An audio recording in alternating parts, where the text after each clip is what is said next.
चित्त तुझा भावा आहे देव, तुझा भावा आहे देव, तुझा भावा आहे देव, तरी हा सुलभ उपाय. तुझा भावा आहे देव, तुझा भावा आहे देव, तुझा भावा आहे देव, तरी हा सुलभ उपाय. आणि काटकान गुण दुश्मन तुझा भावा आहे देव, तुझा भावा आहे देव, तुझा भावा आहे देव, तरी हा सुलभ उपाय. आणि काटकान तुझा भावा आहे देव, तुझा भावा आहे देव, तुझा भावा आहे देव, तरी हा सुलभ उपाय. हे व्यक्तीचे वचन जेणे राहे समाधान तुझा भावा आहे देव, तुझा भावा आहे देव, तरी हा सुलभ उपाय. व्यक्तीचे वचन जेणे राहे समाधान तुझा भावा आहे देव, तुझा भावा आहे देव, तरी हा सुलभ उपाय. मस्तक मन तुझ संकट करण तुझा भावा आहे देव, तुझा भावा आहे देव, तरी हा सुलभ उपाय. तुझा भावा आहे देव, तुझा भावा आहे देव, तरी हा सुलभ उपाय. तुका म्हणे फार थोडा तरी परोपकार, तुका म्हणे फार थोडा तरी परोपकार, तुका म्हणे फार थोडा तरी परोपकार. तुझा भावा आहे देव, देव, तुझा भावा आहे देव, देव, तुझा भावा आहे देव, तरी हा सुलभ उपाय. तुका म्हणे फार थोडा तरी परोपकार, तुझा भावा आहे देव, तुझा भावा आहे देव, तरी हा सुलभ उपाय. विठोबा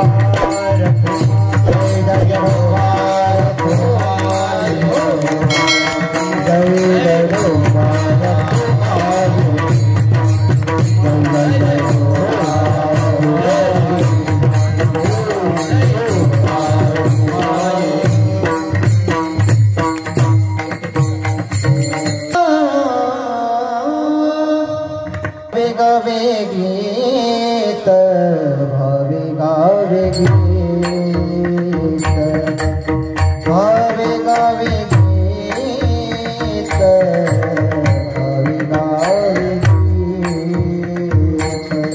भावे गावे गीत, भावे गावे गीत, भावे गावे गीत, भावे गावे गीत. भावे गावे गीत, भावे गावे गीत, भावे गावे गीत, भावे गावे गीत. भावे गावे गीत, भावे गावे गीत, भावे गावे गीत, भावे गावे गीत. सुध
भावे गावे गीत शुद्ध करून या चित्त तुझ भावा आहे देव तरी हा सुलभ उपाव अनेकाचे काणी गुणदोष मना नानी तुझ भावा आहे देव तरी हा सुलभ उपाव वेचिते वचन जेणे राहे समाधान तुझ भावा आहे देव तरी हा सुलभ उपाव मस्तक ठेंगणा करिया संताच्या चरण तुझ भावा आहे देव तरी हा सुलभ उपाव तुका म्हणे फार थोडा तरी परोपकार तुझ भावा आहे देव तरी हा सुलभ उपाव नमो विठ्ठला राजया पांडुरंगा नमो रुक्मिणी ज्ञानमाऊली गंगा नमो पुंडलिकाय नमो चंद्रभागा नमस्कार माझा रुक्मिणी पांडुरंगा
ज्ञानेश्वरा करुणाकरा दयाळा तुमचा अनुग्रह लादलो पावन झालो चराचरी शिवभोळा चक्रवर्ती त्याचे पाय माझे चित्ती वाचवता शिवनामतयानावादी क्रोध काम शरण शरण हनुमंता तुम्हालो रामदूता काय भक्ती यांच्या वाटा मजदावया सुभटा 16व्या शतकात एक तारा चमकला जिजाऊच्या पोटी शिवबा जन्मला घडविले स्वराज्य जेणे सुखावली प्रजा परस्त्री माती समानासा होता माझा राजा थेंब थेंब रक्ताची आठवण येते आम्हाला कधीच विसरणार नाही राजे नमन तुम्हा करण्याला छत्रपती शिवाजी महाराज की जय धर्मवीर संभाजी महाराज की जय अरे बाबा की जय विठ्ठला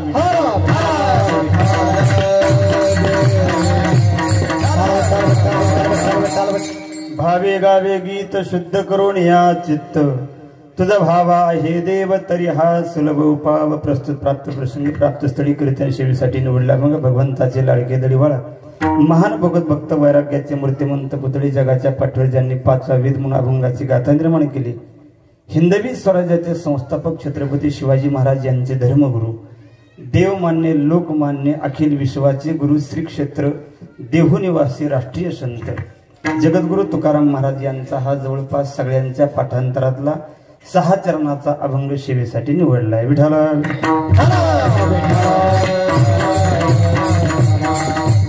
अभंग वाचल्याबरोबर अभंगातला भाव लक्षात येतो जगद्गुरु तुकाराम महाराज तुम्हा आम्हाला म्हणजे नरध्यात आलेल्या जीवाला ज्याला ज्याला देव पाहिजे त्याच्यासाठी सोपे काही उपाय सांगितलेले आहेत कोणाकोणाला देव पाहिजे त्यांच्यासाठी महाराजांनी या अभंगामध्ये सविस्तर वर्णन केलेलं आहे महाराज म्हणतात ज्याला ज्याला देव पाहिजे त्यांनी काय करावं तर भावे गावे गीत भावाने देवाचं गीत गावं पण गीत गात असताना चित्त मात्र शुद्ध ठेवावं शुद्ध करून या चित्त पण नेमकं सांगितलंय कोणाला तर अभंगाचं दुसरं चरण तुझं भावा हे देव तरी हा सुलभ उपाव तुला देव जर पाहिजे असेल तर हा सोपा उपाय काही लोक म्हणते मग बरं रात्रभर भजन करायचं म्हणजे देव भेटतो पण आता बऱ्याच भजनाने किलोचे टाळ पाव किलो केले पण स्वप्नात पण देव आला नाही काहीच्या पिढ्या पिढ्या टाळ वाजू वाजू मेले पण देव काही सापडला नाही भेटलाय मग महाराज म्हणले नुसतं टाळ वाजवून भजन करून गीत गायन करून इतक्यावर देव भेटेल असं सांगता येणार नाही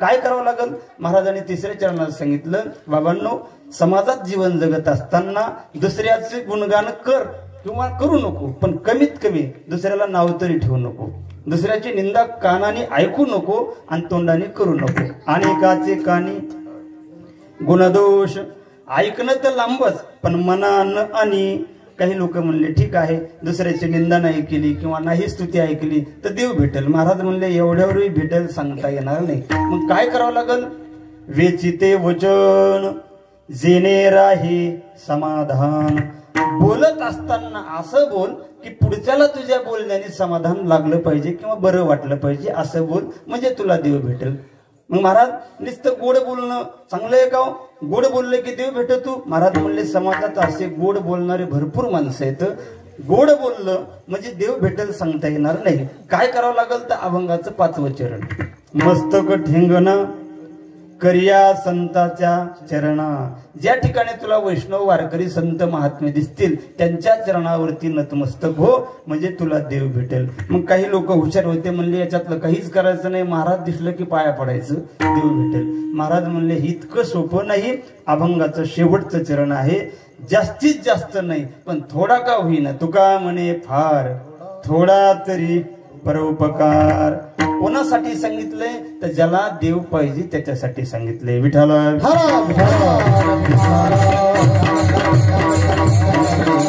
अभंगावर बोलण्यापूर्वी 2 शब्द परिहार द्यायचा तो म्हणजे असा प्रतिवर्षाप्रमाणे चालत असलेला हा भव्य दिव्य अशा स्वरूपामध्ये अखंड हरिनाम सप्ताह या सप्ताहाला बरेच वर्ष झाले वैकुंठवासी विनायक काका यांनी हा कार्यक्रम चालू केलेला आहे जेणेकरून मला वाटते आमच्या जन्माच्या अगोदर सुद्धा हा कार्यक्रम होता आणि इथून पुढे सुद्धा हा कार्यक्रम असा चालू आहे आणि सततच चालू राहणार, कारण कार्यक्रम करण्याचा हेतू स्पष्ट आहे. कुठल्याही प्रकारचं प्रलोभन नाही, नवे नवे स्वार्थ नाही. आणि जी गोष्ट बिगर स्वार्थाची केल्या जाते ती त्रिकाळ टिकत असते. आणि एखाद्या गोष्टीमध्ये जर स्वार्थ असेल तर ते कामापुरतं चलतं आणि नंतर ते बंद पडत असतं.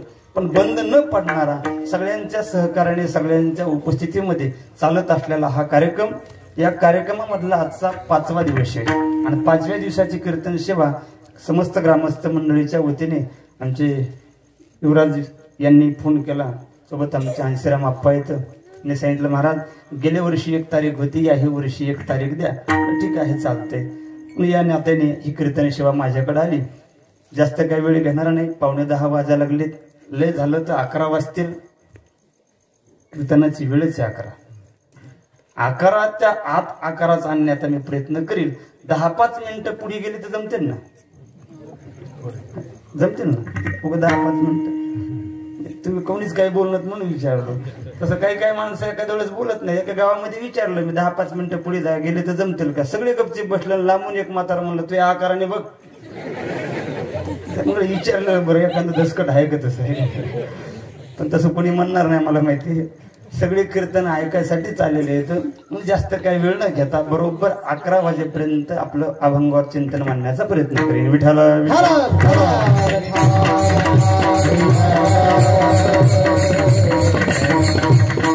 अभंग जवळपास सगळ्यांच्या पाठांतरातला आहे.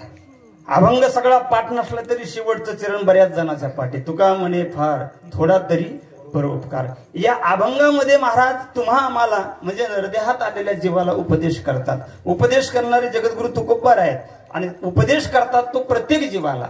प्रत्येक जीवाला देव पाहिजे, प्रत्येक जीवाला देव पाहिजे. पण काही जीवाला काही कालापुरता पाहिजे आणि काहीला सतत पाहिजे आणि काहीला नाहीच पाहिजे. पण नाही पाहिजे असं म्हणणारा एकही व्यक्ती नाही. जिवंत असेपर्यंत, मरेपर्यंत एकही असा काही व्यक्ती असतात की देवाला मानतच नाहीत. पण शेवटी दवाखान्यात गेल्याच्या नंतर तो डॉक्टरला सांगतो, डॉक्टर साहेब काय पैसा लागायचाच लागू द्या, पण आमचं एवढे पेशंट वाचवा. डॉक्टर सांगतो, हे पहा सगळं काही पैशावर नाही, सगळं काही पैशावर नाही. तुम्ही एकच करा, दवाखान्यामध्ये खालच्या मजल्यामध्ये मंदिर आहे, त्या मंदिरापाशी जा आणि तिथं देवाला विनंती करा. मी प्रयत्न करतो, पण शेवटी यश देणं मात्र वरच्याच्या हातात आहे. वरचा म्हणजे कोण याचा आजा का? वरचा म्हणजे कोण? देवचे. जो शेवटपर्यंत देवाला मानत नाही त्याला ही शेवटी तिथं खाली यावं लागत आणि त्या मूर्ती पुढे उभा राहून हात जोडून म्हणावं लागतं, देवा आतापर्यंत कधी नतमस्तक झालो नाही, कधी झुकलो नाही, कधी तुला मानलं नाही, पण आज माझी विनंती आमचं तेवढं पेशंट बरं करा. आयुष्यभर न मानणारा नास्तिक जरी करता असेल, तुम्ही पुराणामध्ये बरेचसे उदाहरणं पाहिले. शेवटपर्यंत रावण कधीच राम म्हटला नाही, शेवटपर्यंत म्हटला नाही. पण मरतानी जे श्रीराम म्हटला, शेवटपर्यंत म्हटला नाही. राम वनवासीच म्हणत होता, वनवासी म्हणत होता, पण शेवटपर्यंत कधीच राम म्हटला नाही. पण मरतानी श्रीराम म्हटला. मग एका राक्षसाला सुद्धा शेवटी देव मान्यच करावा लागला. तुम्ही आम्ही तर माणसं आहोत. मग तुम्हा आम्हाला देवाची गरज आहे, फक्त गरज का वाटत नाही त्याचं एकच कारण आहे, विषय ओढी भुलले जीव. तुम्ही आम्ही विषयाच्या ओढीमध्ये भुलल्या गेलो आणि विषयामध्ये गुंतल्यामुळं देवधर्म सांदी पडले सकळ, विषयी गोंधळ गाजतसी.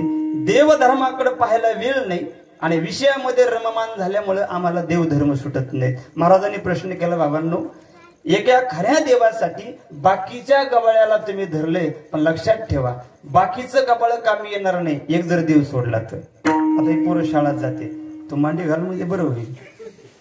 असे पाय लांबेले जस काय चुलीत लाकडं घालून आता बघूनच ठोचायचे हात. तू शाळेत जातो का? जातो. दररोज का खिचडी पुरतं? खिचडी बंदच झाली आता लॉकडाऊन मध्ये, शाळा नाही का नाही. जीवनामध्ये जर देव नसेल तर काय किंमत आहे? शाळात जाणारे सगळेच पोर आहेत, तर शाळातल्या पोरालाच विचारू म्हणजे लक्षात येत. कारण मी बी पोरायचा महाराज म्हाताऱ्याचा नाही. त्याच्यामुळे तुम्हाला बोललेलं माझं कळण आणि मी बोललेलं तुम्हाला कळण. तुमच्याकडून मला पटकन उत्तर येईल. एक आहे, एकाच्या समोर 0 ठेवला, किती झाले? 10. पुन्हा 1 0 ठेवला, पुन्हा 1 0 ठेवला, पुन्हा 1 ठेवला,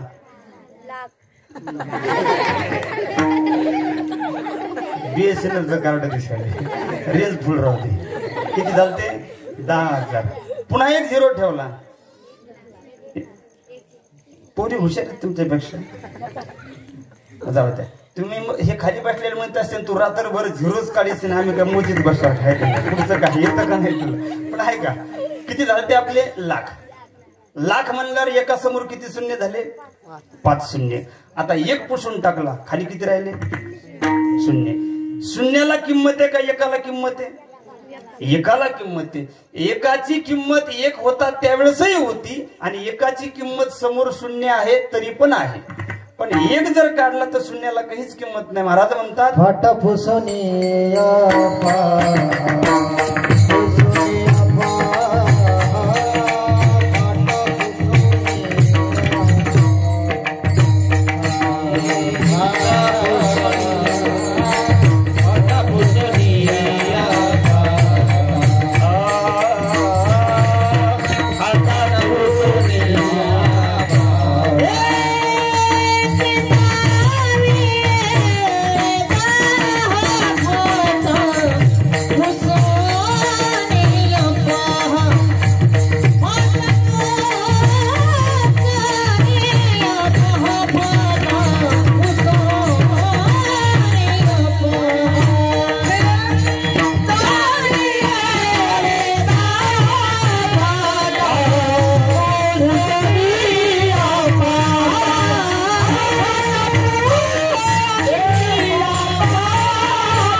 बसायचं का खाली बसायचं का नाही. मला वाटलं इकडे तिकडे बघायला त्याच्यामुळे बसवा वाटायला. बसायचं असलं बस बरं का. बस बस बस राहायचं बर. आजकाल कोणाला उभा राहावं वाटायला त्याचं काय विठाला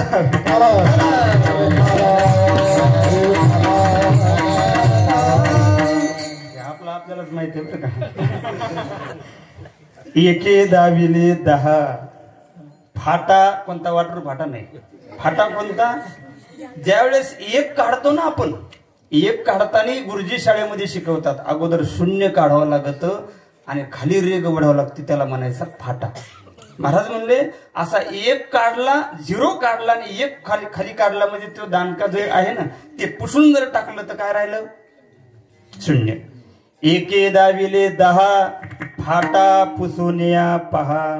एकामुळे शून्याला किंमत होती. शून्य नसले तरी एकाला किंमत आहेच आणि शेवटपर्यंतही राहणार. तसं जीवनामध्ये जर देव नसेल तर जीवनाची किंमत सुद्धा शून्य आहे. एक म्हणजे तो देव. बरं आता मला सांगा एक जर देव नसेल तर नुकसान किती. 7 21 21 म्हणल्यावर 1 पुसला खाली किती राहिले. एकाने किती नेले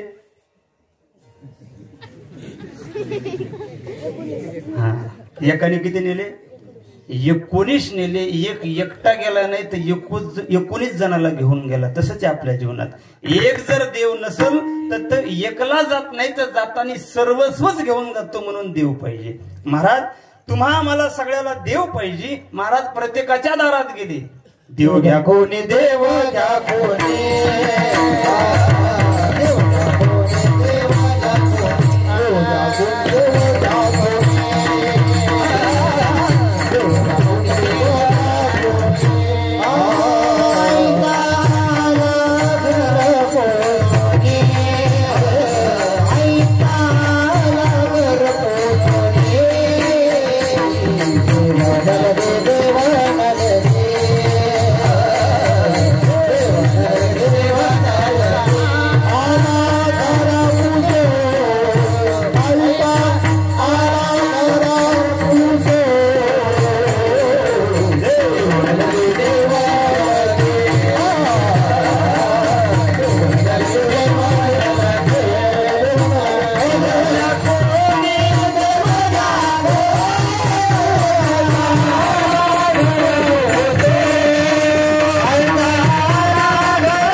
कोणी देव घ्या कोणी आईता आला घर पुसुनी. पण लोकांनी सांगितलं महाराज देव न लगे देव न लगे साठवणीचे रुंजले दागे. महाराजाला वाटलं लोकांना वाटत असं देव इकते, पण देव घ्या फुका देव घ्या फुका न लगे रुका मोल काही, तरी सुद्धा लोकांनी देव घेतला नाही. समाजामध्ये एक असा वर्ग आहे त्याला देव नसला तरी चालतंय, देव नसला तरी चालतंय, पण कुठपर्यंत शेवटी एक ना एक दिवस आम्हाला देवाची गरजच आहे. मग शेवटी देव आठवण्यापेक्षा जर सुरुवातीपासूनच जर आपण देव करीत राहिलो किंवा देव मिळवण्यासाठी प्रयत्न करत राहिलो तर नंतर पुन्हा दुःखी होण्याचं कारणच नाही. म्हणून महाराज म्हणतात बाबांनो, तुम्हाला जर देव पाहिजे असेल तर एक काम करा. आता काही लोक डोकं लावतील, महाराज आम्हाला खा प्यायला चांगलं आहे, मनासारखी बायको आहे, बसायला फटफटी वावर आहे, ऊस आहे, बागायत आहे, तळ्याने चांगलं केलंय, सगळं काही चांगलं लेकरं बाळ झाले तर आम्हाला देवाची गरज काय. बऱ्याच लोकांना असं वाटतं की ज्याला काही काम नाही त्यांनी फक्त देव करावं. बऱ्याच जणांना एखाद्याला म्हणलं चलन कीर्तनला, ते म्हणते आपल्याला काय गरज आहे कीर्तनाची, आपल्याला काय गरज आहे. आता खरंच सांगा तुम्हाला काय गरज आहे सप्ताह करायची. पण वडिलाची रीत जाणत असो, वडिलांनी जी परंपरा घातली ना ती परंपरा शेवटपर्यंत टिकवण्यासाठी काही काहीचा प्रयत्न असतो, शेवटपर्यंत टिकली पाहिजे. जोपर्यंत आम्ही आहे तोपर्यंत. सगळं असताना का करायचं. मग काही जण म्हणते आम्हाला काय गरज आहे देव करायचे, आम्हाला सगळं काही आहे, आम्हाला गरज नाही. बरं 2 नंबरचा एक वर्ग आहे त्याला म्हणावं, ते म्हणते महाराज हे टाळ वाजवणं हे ते आम्हाला काही येत नाही आणि जसा आम्हाला वेळ मिळेल का तसं आम्ही जात राहू. आणि 3 नंबरचा एक वर्ग आहे सगळ्यात 1 नंबर हलकट, ते डायरेक्ट म्हणतं महाराज ते टाळ वाजणं ते इवळा इवळी करणं तुमच्यासारख्या मोकार लोकांचा धंदा आहे, सगळ्यात 1 नंबर. तर म्हणतो आमच्यासाठी त्याला वेळच नाही म्हणतो. महाराज हा वेळ नाही कुठपर्यंत म्हणणार, जोपर्यंत मरण दिसत नाही तोपर्यंत. नंतर तर देव लागतोच ना, नंतर लागतो, पण नंतर पेक्षा आधी प्रयत्न केलेला, आधी जर प्रयत्न केला तर नंतर आपल्याला अडचण येणारच नाही ना. मी नेहमी उदाहरण सांगत असतो, देवाची का गरज आहे. आता ज्यांनी टीव्हीवर ऐकलं असेल ते ठीक आहे, पण ज्यांनी ऐकलं नाही किंवा ऐकलं असेल तर डबल फवारीने केल्या जरा पीक चांगलं येते. विठाला मी उदाहरण सांगत असतो, घर बांधणं कोणाच्या हातात आहे, मिस्त्रीच्या म्हणजे आपल्यात ना, जागा कोणाची आपली, मिस्त्री लावायला कोणी आपण, विटा आणणं आपल्या हातात, वाळू आणणं आपल्या हातात, गज आणणं आपल्या हातात, सिमेंट आणणं आपल्या हातात, फडची आणणं आपल्या हातात, खिडक्या कोणत्या टाकायच्या लोखंडी का लाकडी ते आपल्या हातात, घर बांधणं आपल्या हातात, कलर कोणता द्यायचा हेही आपल्या हातात, फरची कोणती टाकायची तेही आपल्या हातात, पण बांधलेल्या घरात राहू द्यायचं का नाही हे कोणाच्या हातात. आता तुम्हाला तर कळलं, पण ते लेकरं सुद्धा म्हणालेत कोणाच्या, म्हणजे याला देऊ माहिती, लक्षात घ्या. याला म्हणायचं फुल रेंज.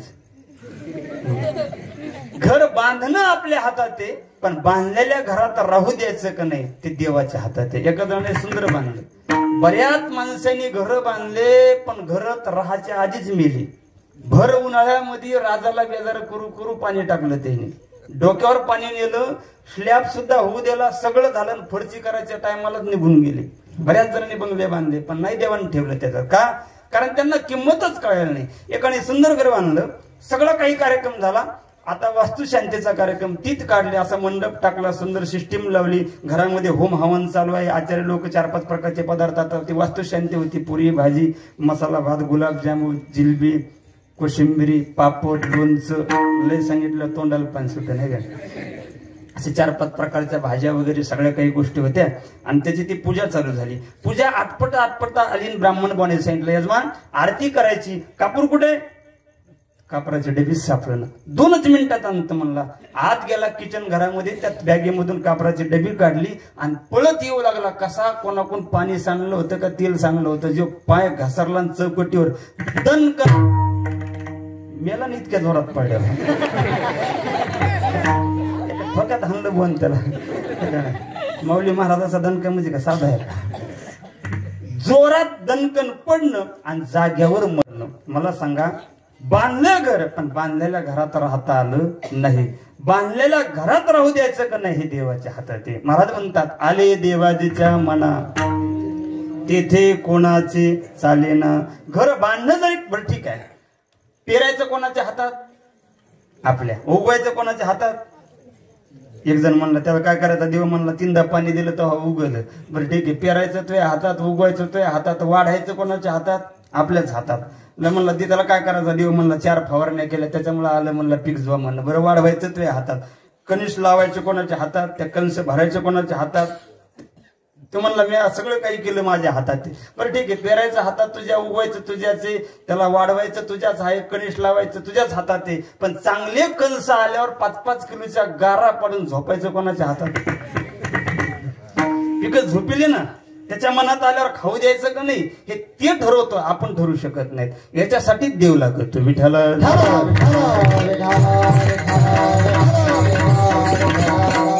एक जण नेहमी वाट्यावर बसले आणि वाट्यावर बसले की चर्चा. काही लोकांना विनाकारण चर्चा करायची सवय असते. पण विनाकारण चर्चा, त्याला एक शब्द बोलावं ते बरंच बोलते.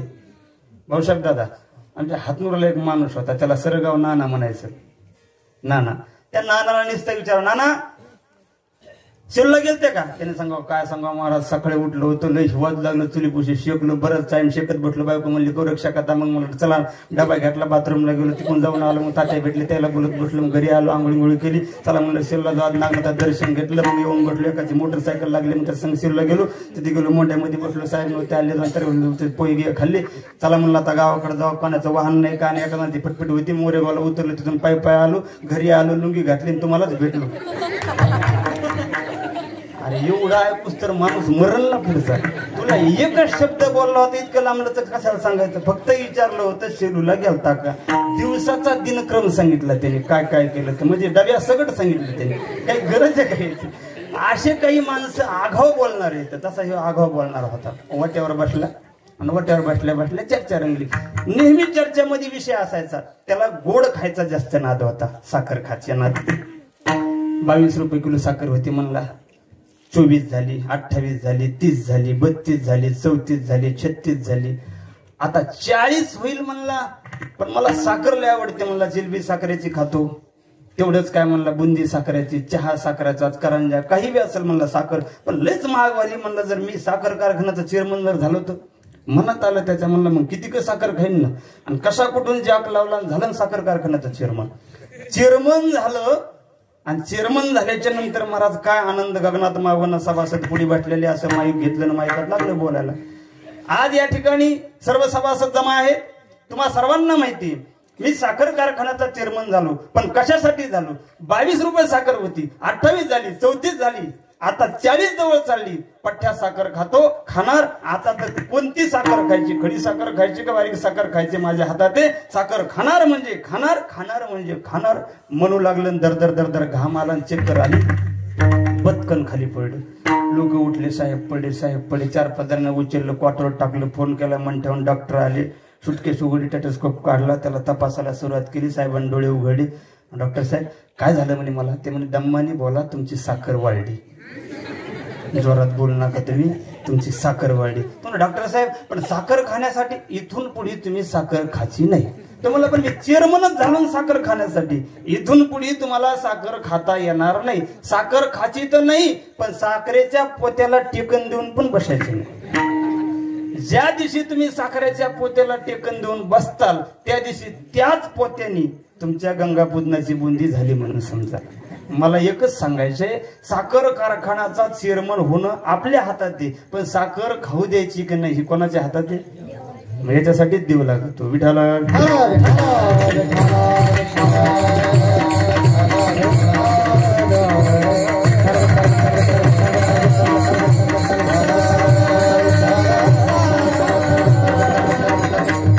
देवाची का गरज आहे, तर या सर्व गोष्टीमुळे गरज आहे. मग काही लोक म्हणले, महाराज ज्याला देवाची गरज नाही त्याचा विषय सोडा, पण आम्हाला देव पाहिजे ना. महाराज म्हणले ठीक आहे, तुम्हाला देव पाहिजे ना, मी सांगतो. सोपं साधन आहे. ब्रह्मचारी संन्यासी लोकांसाठी 2 काम आहेत, आणि तुमच्या आमच्यासाठी बरेचसे काम आहेत. का?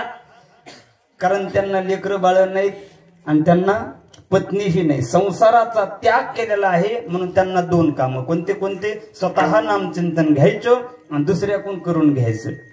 स्वतः करायचं आणि इतराकडून करून घ्यायचं. त्यांच्या पाठीमागे 2 काम. आणि आपल्या पाठीमागे एवढे असे 10-20 कामं काऊन लावलेत? कारण आपण आग्यामुळे जमा केलं ना.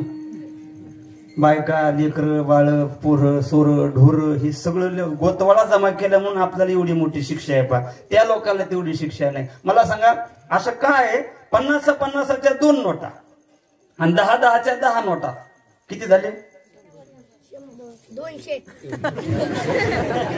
खरंय खरंय दोघांचं बी खरंय. 50-50च्या 2 नोटा 100 आणि 10-10च्या 10 नोटा 100 बरोबर. आता 10-10च्या 10 नोटा म्हणजे तुमचं आमचं काम आहे आणि 50-50च्या 2 नोटा म्हणजे संदेशाचं काम आहे. दोनच काम त्याला आहे, ठोक कामं त्याला आहेत आणि बाकीचे हे सगळे कामं आपल्याला आहेत. मग कोणते कोणते काम आहेत ते अभंगामध्ये सांगितलेत क्रमाक्रमाने एक एक एक एक कामं संसारिक लोकांना सांगितलेत. तसा महाराजांनी संसारिक लोकांसाठी एक अभंग लिहिलाय पा. ज्याला उत्तम प्रकारची कीर्ती मिळवायची त्यांनी काय करावं? जोडणी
गती मिळवायची ना त्यांनी जोडवण्या धन उत्तम व्यवहारे संसारिक लोकांसाठी बरेचसे कामे सांगितले या अभंगामध्ये. भूतदया पशु गायीचे पालन ताणल्या जीवन वनामाजी बराचसा हा अभंग वाचला सगळं काही लक्षात येतं.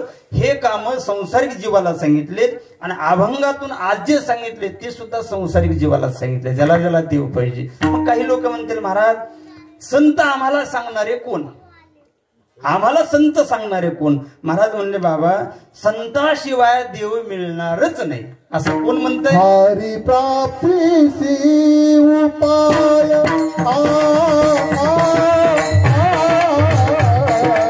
हरी प्राप्तीसी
लॉकडाऊनचा कच काय बरं का.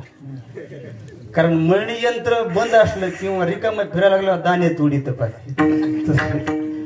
हरी प्राप्तीचे उपाय धरावे संताचे ते पाय. कशामुळं आणि कोण म्हणतंय? ऐसे वेद देखी वाहे, ऐसे वेद देखी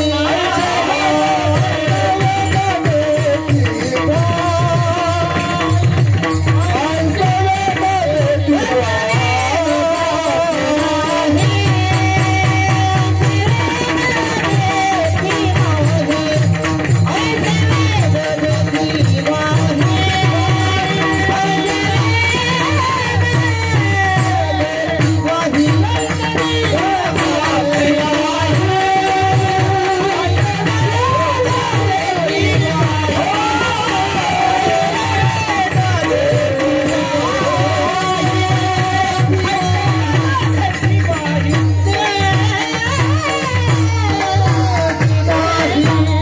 संताविना प्राप्ती नाही, ऐशे वेद देते ग्वाही. संताशिवाय देव मिळणारच नाही. का? महाराज म्हणतात, येणे साधती साधने, तुटती भवाची बंधने. संत हे देव जोडवण्याचं साधन आहे. जसं डायरेक्ट जेथची आपल्याला भेट होत नाही, त्याला अगोदर काय लागतो? बोला की, त्याला अगोदर कोण लागतो? वकील लागतो. तसं संत हे वकील आहेत. आम्हाला जर तिथपर्यंत पोहोचायचं असेल तर मधला मार्ग म्हणजे संत आहेत. मग संत हे साधन सांगतात. जोपर्यंत आपल्याला एखाद्या वस्तूची प्राप्ती करायची आणि त्या वस्तूची प्राप्त करण्यासाठी साधन लागत, हे जर ठरवलं, साध्याची प्राप्ती करण्यासाठी साधन चांगलं असणं गरजेचं आहे. साधन जर चांगलं असेल तर साध्य प्राप्त होतं, आणि साधन जर चुकीचं असेल तर साध्य प्राप्त होत नाही. आता इथून पूर्वीच्या काळामध्ये, केंदळीमधून पूर्वीच्या काळात मंठ्याला जायला साधन होतं. कुठलं? रेंग्या होत्या, डमण्या होत्या, बैलगाड्या होत्या, टांगे होते. ठीक आहे नाही? पण तुम्ही त्या बैलगाडीत धरा की, बैलगाडीने जर आपल्याला मंठ्याला जायचं ठरवलं तर आपण जाऊ. मंठा हे साध्य आहे आणि बैलगाडी हे आपलं साधन आहे. पण बैलगाड्याच्या ऐवजी, त्या बैलाच्या ऐवजी बैल काढून टाकले आणि गाडीला म्हशीचे ते टोनगे झुपले, त्याला काय म्हणतात? कुठं रेडा म्हणतात, कुठं हलगट म्हणतात, कुठं टोनगा म्हणतात त्याला. आता ते जर समजा जुंपले तर मंठ्याला जाऊ का आपण? नाही ना. का? कारण त्या हलगटामध्ये आणि बैलामध्ये फरक आहे. गाडीला जर बैल असले तर बैलाचा एक असा संबंध आहे, आपल्याला जिथं जायचंय तिथं आपल्याला बैल नेऊन घालतात, आणि ते हलगट जर असले तर त्याला जिथं जायचं तिथं आपल्याला नेतात. मग त्याचं जर भदभदीच्या पुलावर जर त्याला जायचं असलं तर पुलाच्या खाली पण नेते आपल्याला. कोण? का? कशामुळे फजिती झाली? साधन चुकलं. साधन जर बिनचूक असेल तर साध्याची प्राप्ती होऊ शकते.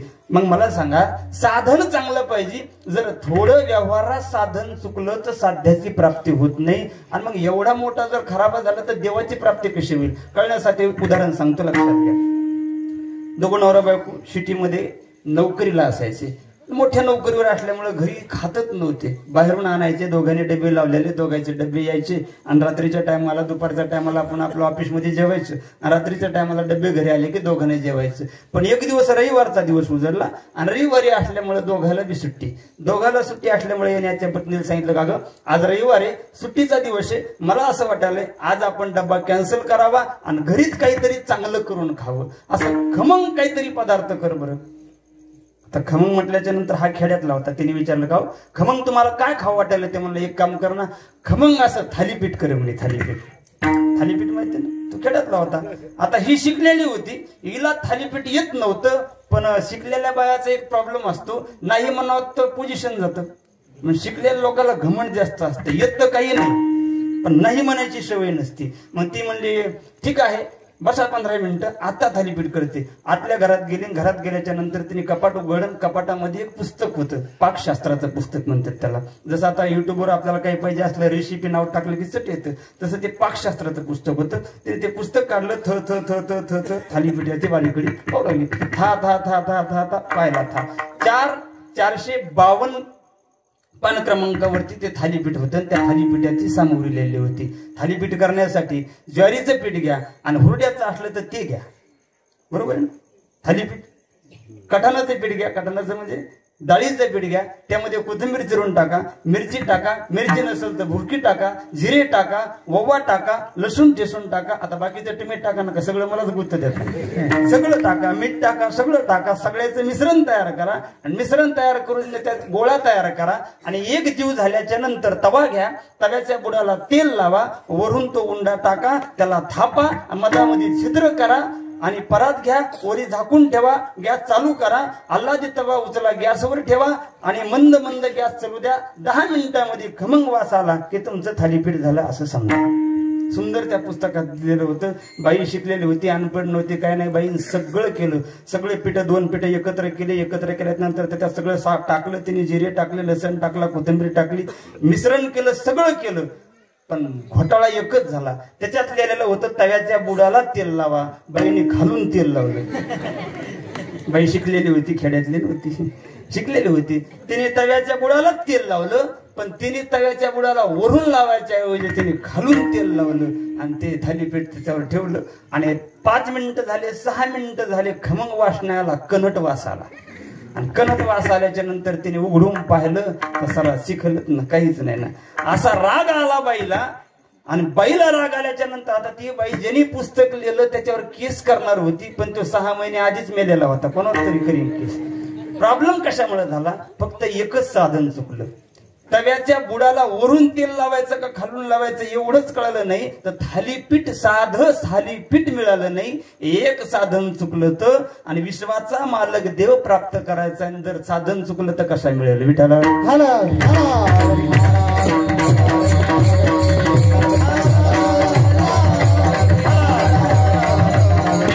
म्हणतात देव मिळवण्यासाठी अनेक साधनं आहेत. अनेक किती साधनं आहेत? पूर्वीच्या काळामध्ये यज्ञ यागादी कर्म करून देव मिळवता येत होता. आता या काळात तसं राहिलेलं नाही. तुम्ही नामचिंतन केलं की देव मिळतो. मुखी नाम, हाती मोक्ष, आणि यज्ञच करायची गरज नाही. नाम घेता वाट चाले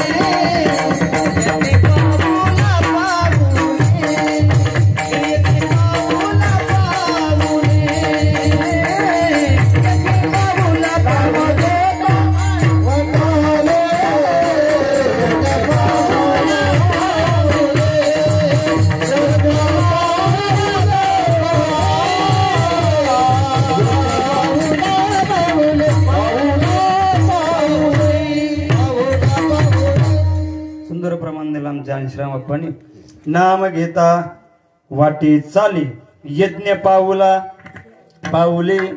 तुम्ही पाऊल टाकून राम राम राम राम म्हणले तरी यज्ञ केल्यासारखं किंवा यज्ञातच पुण्य तुम्हाला प्राप्त होतं. मग यज्ञ करणंही आता जमणार नाही सध्याच्या काळामध्ये. मग यज्ञ करायला जमणार नाही, तुम्हाला बाकीचे साधन करायला जमणार नाही. सोपं साधन आहे नामचिंतन. मग महाराज साधन सांगणारे संत आहेत ना, काय साधन सांगतात? ज्याला ज्याला देव पाहिजे त्यांनी काय करावं? अभंगाचं पहिलं चरण. भावे गावे भावे गावे भावे गावे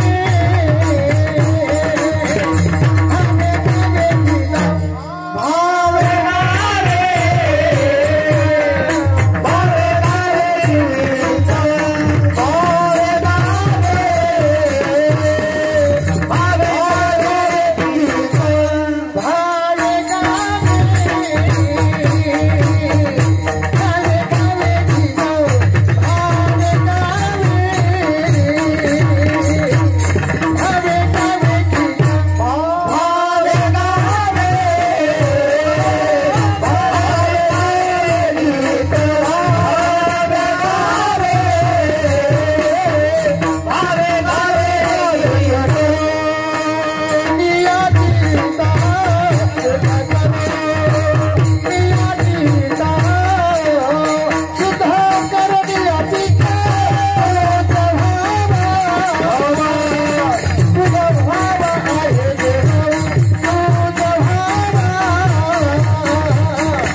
मंगळाच्या पहिल्या चरणामध्ये महाराज म्हणतात भावे गावे गीत.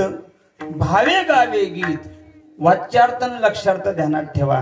काही जण वाच्यार्थ घेतात. एक जण म्हणला कीर्तन संपलं, म्हणला महाराज तुम्ही अभंग चांगला घेतला, भावे गावे गीत, भावे गावे गीत, पण आम्ही 3 भाऊ आहेत म्हणे. एक राहतो पुण्याला, एक राहतो गावामध्ये, पण गावात राहतो का तिथून मी 6 महिने झाले बोलत नाहीत. पुण्यावाल्याने आम्ही तिघांनी एका जागेवर कवा यावा आणि कवा गावा. महाराज म्हणले बाबा त्या भावे नाही, तिघांनी एकत्र येऊन भजन करा असं नाही सांगितलं, भावे. पण काही काही लोकांना न कळाल्यामुळे घोटाळा होतो. तर शेलूमध्ये एकदा सकाळी सकाळी ते वॉचमॅन होता, वॉचमॅन एका जणाला उठू लागला. दारात, बँकेच्या दारात एक जण झोपलेलं होतं. ते म्हणे उठ, 8 वाजलेत म्हणे, का झोपला इथं? ते झोपेतून उठलेलं जे होतं ते डोळे तोडीत म्हणला, काल मी सकाळी आलतो म्हणला, इथं बोर्ड होता, यहा सोने पे लोन मिळताय, मला लोन पाहिजे म्हणून झोपलो म्हणला. 4Gच्या रेंजवाल्याला कळतं बरं काय, बाकीच्याला नाही. महाराज आता वाच्यार्थ लक्षार्थ, सोने पे लोन मिळतंय, झोपल्यावर भेटत का ओरिजिनल सोन्यावर भेटत? झोपल्यावर नसतं भेटत. हा महाराज वाच्यार्थ लक्षार्थ ध्यानात घ्या. भावे या शब्दाचा अर्थ घरात जितके भाव्य तितक्या भावाने नाही. भाव या शब्दाचा अर्थ आहे अंतःकरण. मग आम्ही भजन करत नाहीत का? आम्ही भजन करतो ना, पण आमचं भजन कसं असतं? टंगळ मंगळ भजन असतं. आणि महाराज म्हणले टंगळ मंगळ भजन केलेलं देवाला पटत नाही. भजन ते ओंगळवाणी नरका जाणे सुटेना, प्रेमाविन भजन नकाविन मोती, अर्थाविन पोथी वाचून. प्रेमाशिवाय भजन नाही. आम्ही भजन करत नाहीत का? भजन करतो ना, पण जसं भजन करायचं तसं भजनच करत नाहीत. आता काही जण भजन करतात पण टाळबाजी त्यांनी जसं का रोजाने बोललेले आहेत आहे, खन खन खन. आता काही काही माझ्याकडे शिकायला लेकरं येतात ना, शिकायला लेकर आले ते उगा असं उभा राहतात आणि आश्रयबाजीचे मनात नसते त्याच्या. आणि त्याच्या मनात नाही हे कशावर सिद्ध होतं की टाळ वाजणाराचा बरोबर इथे भोकाडच पडलेले असतात शर्टाला. ते असं उभं राहिल्यामुळे माझा शर्ट येतंय असं. जोमाने टाळ वाजायचं का त्याला काही वाटलं होत नाही, पण हे असं वाजल्यावर काय होतंय? शर्ट फाटत आहेत, बरेच शर्ट फाटत आहेत, पण ते सुधारले नाही. महाराज म्हणले बाबा भजन तसं नसावं. भजन कसं असावं? त्या भजनात प्रेम असावं. लय रात्रभर आळडणं गवरलं म्हणजे भजन नाही. नाही नाही नाही, भजन त्याचंच नाव आहे. अंतःकरणातून देवाला हाक मारली ना त्याचं नाव भजन आहे. महाराज मग असं भजन आहे का? हो. मग आम्ही करत नाहीत का? करतो ना. खेड्यागावामध्ये भजन असतं पहा, 9-10 भजने असतात. एकादशीचं भजन असतं, कोणाकडे तरी ती एकादश दिलेली असते. मग ते 9-10 भजनामध्ये एकच माईक असते, त्या माईकाला बटन नसतं, ते चालूच बंद होत नाही आणि काहीच नाही, सगळ्यात मिळून एक असते. आणि मग ते कोणाकडे अभंग, याचा अभंग आला त्याचा अभंग आला की ते कोणाला द्यायचं नसते, कोणीच त्याला धक्का लावायचा नाही. एकदा लावलं की ते तुकाराम तुकाराम झालंच गुंडळून ठेवायचं, पुन्हा पुढच्या एकादशीलाच काढायचं. असं मधात ते माईक काढायचंच नाही. आणि ते सगळ्याच्या मधात असतं. मना तुमचा अभंग आला, मना तुमचा अभंग आला. आणि ते भजनेचे बी फेवरेट अभंग असते. एखादा भजने जर उशिरा आला आणि ते जर म्हणा भस्म उठी रुंड झाला झाला झाला अभंग, ते मला कोणी म्हणला तो मग अभंग जस काही याच्या आजी आणलेला अभंग. त्या भस्म उठी रुंड माळाच्या पुढे त्याला दुसरा अभंगच येत नाही. मग त्याला जर म्हणलं ना दुसरा म्हणा, ते म्हणतोय मला नाही येत, म्हणा तुम्ही. त्याच्यामुळेच आपण येत नाही, एका अभंगामुळेच का? बरं काहीला अशी सवय असती त्याच्याच भाजनात त्याच्याच अभंगाला टाळ वाजून त्याच्याच अभंगाला म्हणेन दुसरं म्हणायला लागले त्याच्या मागं म्हणायचं नाही, टाळ वाजायचा नाही, काहीच नाही. हे असं भजन असतं आमचं. मग कसं देवाला कळलं ते महाराज? नाही ना, ते प्रेम पाहिजे त्या भाजनात. आता सगळ्याच्या मधात एक माईक फिरलं, चालू झालं भजन, रुपावळी झाली, 2-3 अभंग झाले आणि मग भजनेन पाहिलं. म्हणजे किती वाजले रे? 10:15 वाजलेत. चहा कस का नाही आला? एखादच कोणाची? राम्याची. मग द्या ना आवाज त्याला. मग एक भजने येणार, त्या माईकात आवाज देणार, राम्या अरे अण्णा चहा. राम्या कुठेतरी झोपलेला असतो, शेजारी पाजारी उठते, ते भजन्याला चहा नाही दिला की ते बोंबलेले ना, पटकन द्या ना चहा. राम्या कुठे तर राम्या कुठेतरी झोपलेला असतो. मग त्याला उठ येते, त्याच्या का मनात असतं का? ते आपल्या चुलीत काड्या काय घालते, धुपण काय त्याच्यात, खेकाना काय. आणि चहा म्हणजे काय? गुळवणीच. तो काळा जर चहा भाजण्याला येणार, भजने चहा पिणार, मग त्याच्यात 20 मिनिटं जाणार पुन्हा. मग एकाची तंबाखू, एकाची बिडी, कोणाची पुडी, मग ते मळण चालणार आणि त्याच्यात मग सका पाटला तसं घेणार ते असं म्हणले, साळूमाई तसे म्हणले, पगाबाई तसं म्हणले. त्याच्या सर्व गाव ऐकणार. माईक बंद होत नाही ते, बटन टाकलेलं आहे.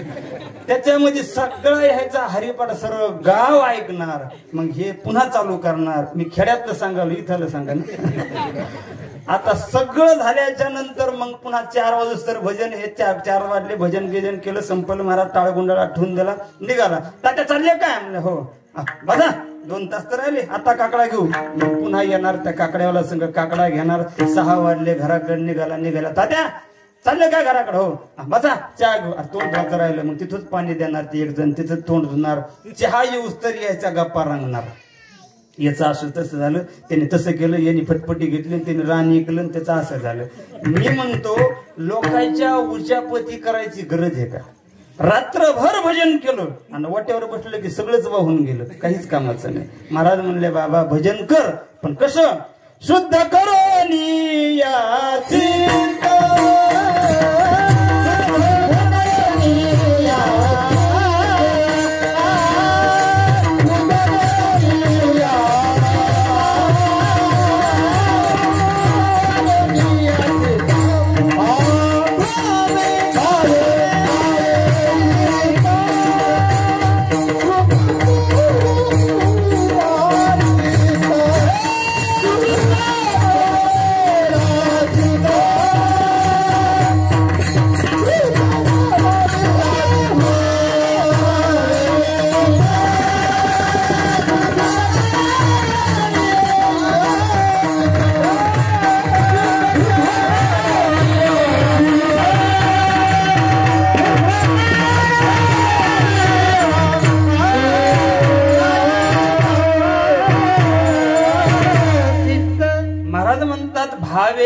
गावे.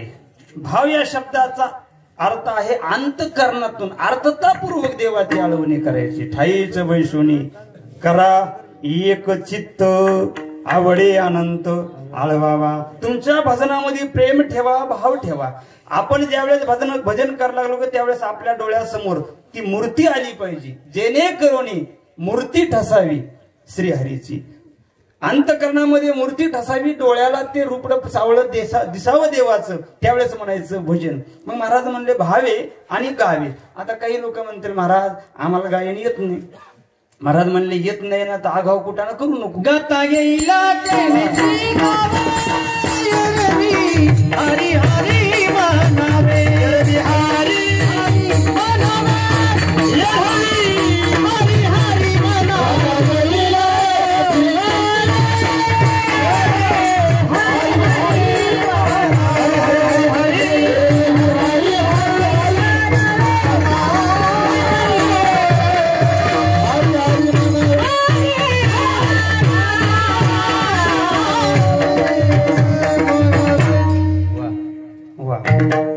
गाता येईल तिनेच गावे, येरवे हरी हरी म्हणावे.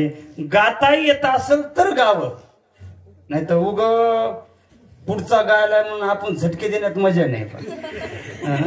पण ज्याला गाता येईल, मी नेहमी सांगत असतो ना, गाणे की क्या मजा आहे गाणे वाले को पूछो. हे ज्यावेळेस गातेत काय असे हात काय झटके, डोळे काय पांढरे करते, तोंड काय वाकडं करते. आता काही लोकांना वाटते काऊन तसं करते. एक जण मी सहज एका दिवशी कीर्तनाला जाता जाता पाठीमागे ऐकू लागलो. एक बाई दुसऱ्या बाईला म्हणून लागली, वत्साला ते लेच मेले आळडत का किरकस. ते दुसरी म्हणली मेले खाल्लेलं जिरी ते कुठं. आता हे खाल्लेलं जिरी नाही होय, गायन करणं म्हणजे खाल्लेलं जिरीनं नाही. हे का आनंद आहे महाराज, हे आनंद आहे. बरं मग ज्याला गाता येतं त्यांनीच गावं. ज्याला गाता उगत एखादा समोर, आता रात्री गुरुजी होते वाटतं इथे, हे का नाही, शिवाजी गुरुजी होते ना. आता गुरुजीचं गायन एक नंबर, स्वभाव विभावाचा एक नंबर, प्रेमळ आणि गायन बी शांत एकदम. हावभाव नाही, लय ओरटेक नाही, डेकोरेशन नाही, काय नाही, शांत स्वभावाचा माणूस. असा तसा व्यक्ती पुढे गायला लागला. मग मागच्यानी त्याला साथसंगत करावं ना, पण तो हात झटकितो, ससा ससा. मी म्हणलं याचा ससा गेलाय पुढे बघा बरं एकदा. अहो माझ्या कीर्तनात एका भजनाने एवढा सा लावला, जे तोंड वाशिलं तोंडच बंद करेन. मधात चिमणी गेली, अंडे देऊन पिले घेऊन बाहेर आली, तोंडच बंद करेन. असा कुठं गायक असतो का महाराज? असा म्हणजे मी उदाहरण सांगायला असा नाही. महाराज म्हणले गाता येते नाही ते गावे. गाता येईल ना त्यांनीच गावं. बरं ठीक आहे, गाणारा चांगला आहे, ऐकणाऱ्याला कळलं. गाणारा चांगला आहे पण ऐकणारे त्या तोडीचे नाहीत ना. माझं बोल ना, कबीरदासजी म्हणतात, तुकाराम महाराजाच प्रमाणे हिंदी, क्या गाऊ कोई सुनने न वाला, क्या गाऊ कोई देखे तो सब जग ही भूला, देखे तो सब जग ही भूला, क्या गाऊ कोई. येत नाही ना तुला तर मग एक काम कर, गिरीधर लाल तो भाव का भुका, राग कला नहीं जानत तुका, क्या गाऊ कोई. गिरधर लाल तो भाव का भुका, राग कला नाही जानत तुका. तुला राग येत नाही ना तर नको रागात म्हणू, नाही तर तू जर म्हणला तर मग लोकाला राग येईल. नाही येत गायन नको गायन करू. महाराज म्हणले गाता येईल तेनेचे गावे, एरवी हरी हरी म्हणावे. नाही तर सरळ देवाला सांगायचं, देवा माझिया बोबडिया बोला, माझिया बोबडिया बोला, हा चित्त द्या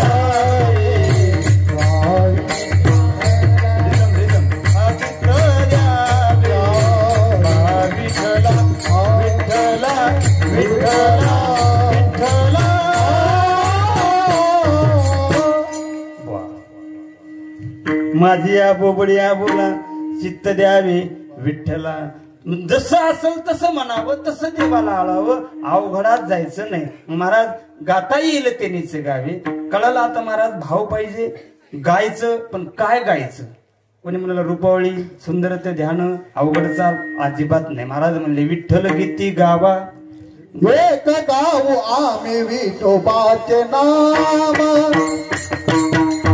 एक गाऊ आम्ही विठोबाचे नाम, एक गाऊ आम्ही विठोबाचे नाम, एक गाऊ आम्ही विठोबाचे नाम. आदिकांत काम नाही येत, आदिकांत काम नाही येत, आदिकांत काम नाही येत.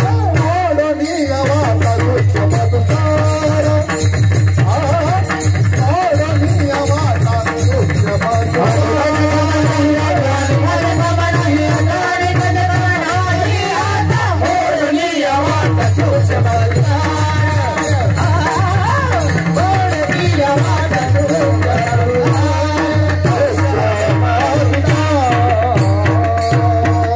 एक गाऊ आम्ही. गायचं असेल तर काय गा, तर विठोबाचे नाम आणि काचे काम नाही आता. महाराज मग आम्हाला कळालं आता, भावे गावे गीतही कळालं कोणतं गावं. पण गात असताना शुद्ध करून या चित्त, चित्त शुद्ध केल्यावर होतंय काय, तर चित्त शुद्ध तरी शत्रू मित्र होती, व्याघ्रहीना खाती सर्पतया. देवाला लागत ते चित्त, तुका म्हणे चित्त करारे निर्मळ, येवने गोपाळ राहे ते. महाराज इथपर्यंत आम्हाला कळालं, ज्याला ज्याला देव पाहिजे त्यांनी भावाने भगवंताचं नाम चिंतन करायचं. त्या चिंतनामध्ये एकनिष्ठता असावी, भाव असावा आणि गात असताना चित्त शुद्ध असावं, असं अभंगाचं पहिलं चरण आहे. पण नेमकं महाराज पुन्हा काय करायचं, तर अभंगाचं तिसरं चरण. आनिकाचे कानी, आनिकाचे कानी, आनिकाचे कानी, आनिकाचे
प्रचाराच्या टायमाला कार्यकर्ते जर भजे खात बसले तर अपक्ष उमेदवार निवडून येत असतं बरं का, लक्षात राहू द्या.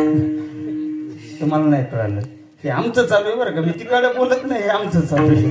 अनेकाचे कानी गुणदोष मना न आणि महाराज म्हणले भजन करत असताना कोणाचे गुण दोष मनात आणू नको. कारण भजन करतो ही चांगली गोष्ट आहे, भजन करतो ही चांगली गोष्ट आहे.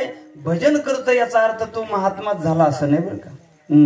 भजन करतोय पण महाराज म्हणले भजन करत असताना कोणाचे गुणदोष मनात आणू नको. आता बऱ्याच जणाला गुणदोष काढायची सवय असते. ईश्वराने सृष्टी निर्माण केली, प्रत्येकाला गुण दिलाय, कोणाला अवगुण दिलाय, कोणाला गुण आहेत कोणाला अवगुण आहे. असा सर्व गुण संपन्न एकच आहे, सर्व गुण संपन्न एक भगवंतची जाण. आणि दुसरा एक वर्ग आहे तुका म्हणे तैसा सज्जनापासून पाहता अवगुण मिळेची ना. चंदनाचे हात पायही चंदन परिशा नाही हीन कोण्या अंगी. ते फक्त संत आणि देव. बाकीचा तुमचा आमचा जर विचार केला तर तुम्हा आम्हाला गुण कमी अधिक असू शकतात, नवे नवे अवगुण सुद्धा असू शकतात ना. मग आपण दुसऱ्याचे अवगुण काढायचं नाही. आता एखाद्याला जर म्हणलं, एखादा जर गाय लागला तर समोरच्याला पटत नाही, त्याचं स्वरातून गेलं, त्याला टाळ जमत नाही. म्हणला याला बरोबर वाचता येत नाही, ते धबडम धबडम धबडम काहीतरी वाचते, सिस्टीम चांगली नाही, ऐकणारे लोक बरोबर नाहीत, त्याला पहिली चाल जमली नाही, शब्दार्थ ड्रेस चांगला नाही, हिने करीच खराब आहे, मग सगळं तूच कर, आम्ही धरणात उडी हाणतो. अरे तू कोणाला तरी चांगलं म्हण ना, हिने करायला तरी चांगलं म्हण. मी गुणदोष का काढावे, याला नाव ठेव, त्याला नाव ठेव, त्याला नाव ठेव, त्याला नाव ठेव. मग सगळ्याला जर नाव ठेवीत राहिला तर तुला सगळ्यात अवगुणच दिसायले. एक लक्षात घ्या, आपल्याला पुढच्या माणसात ते दिसतं जे आपल्याकडे आहे, ते जे आपल्याकडे आहे, जशी आपले गुण आहेत तसाच आपल्याला पुढचा मनुष्य दिसतो. एखाद्या वेळेस पुढचा मनुष्य श्रेष्ठ का दिसतो, कारण तो श्रेष्ठ पण आपल्या अंगात आहे म्हणून. पुढचा पापीच का दिसतो, संताला पापी कधी पापी दिसलाच नाही. त्या पाप्यात सुद्धा एक चांगला पुण्यात्मा दिसला आणि सुधारण्याचा प्रयत्न केला. कळत नव्हतं का नारद महर्षीला वाल्यामध्ये पापात्मा आहे म्हणून, पण नारद महर्षी गेले आणि वाल्याचा वाल्मिकी केला. विठाल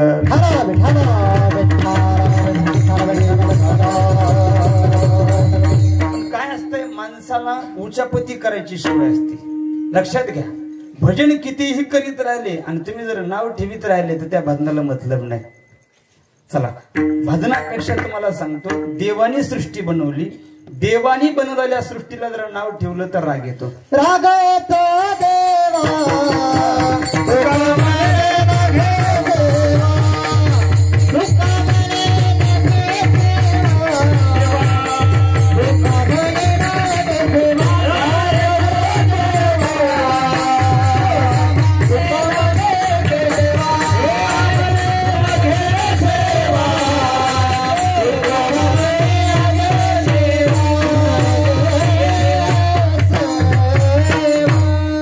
येतो देवा तुका म्हणे नघी सेवा.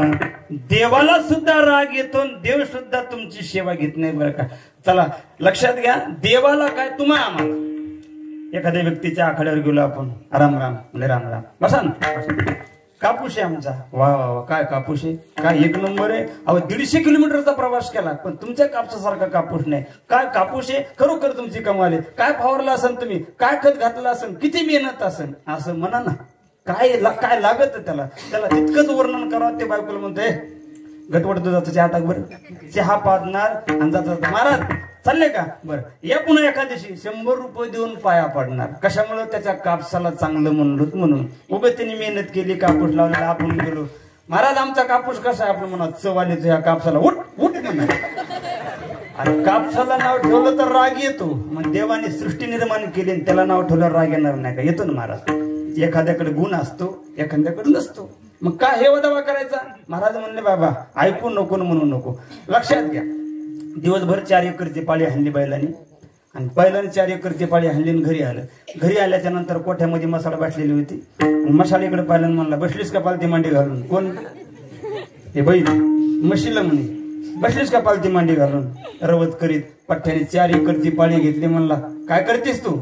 आता ती गप बसलीच नाही, ती बसल्या बसल्याच म्हणले तो 4 एकरची पाळी घेतली, मी सुद्धा बकेट भरत दूध दिलं, देतो का तू? बैल कोमातच गेला. अरे बाबा तू 4 एकरची पाळी घेतली तर तिला मी दूध द्यायचा धंदा आहेच ना. तिच्याकडे पाळी घ्यायचा गुण नाही पण दूध द्यायचं आहे ना. तुझ्याकडे पाळी घ्यायचा आहे पण ते दूध द्यायचं आहे का नाही. कोणाकडे काही कोठे काही एक आहे तर एक नाही. माणसं असे झाले माझ्यासारखं त्याला जमतच नाही. अरे बाबा पण त्याच्यासारखं तुला कसं जमल विठ्ठला.